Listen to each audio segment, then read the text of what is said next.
Сен өміріңде бұларды жеп көрдің бе? Қазақтың кейбір тағамдарын қазір ешкім білмейді. Бұл бауырсақ. Өте дәмді. Рас айтасың? Бұл... Бір күні мен әжемнің дастарханына бардым. Дастархан толы тағам. Бірақ кейбірін мен алғаш рет көрдім.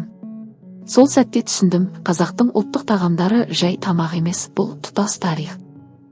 Бұл бешбармақ. Қазақтың ең басты тағамы. Оны қолмен жейді, себебі бұл жақындық пен бірліктің белгісі.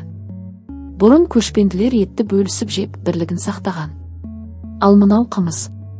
Бие сүтінен жасалған бұл сусынды батырлар ішіп күш жинаған. Бұл денсаулықтың көзі. Қазы ең құрметті қонаққа берілетін тағам. Жылқы еті қазақ үшін әрқашан ерекше болған.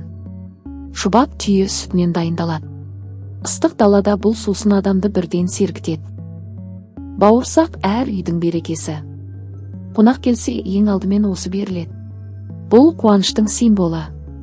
Құймақ тәтті әрі жұмсақ тағам.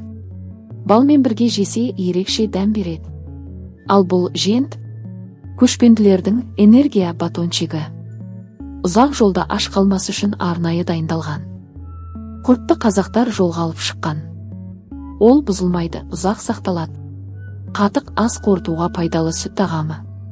Қазақ дастарханында жиі кездеседі. Ірімшікті әжем өзі жасапты. Оның дәмі балалық шақтың дәмі сияқты. Тары өте пайдалы тағам. Бұрын оны батырлар да, балалар да жеген. Ал бұл наурыз көже. 7 түрлі дәм, 7 түрлі өмірдің белгісі.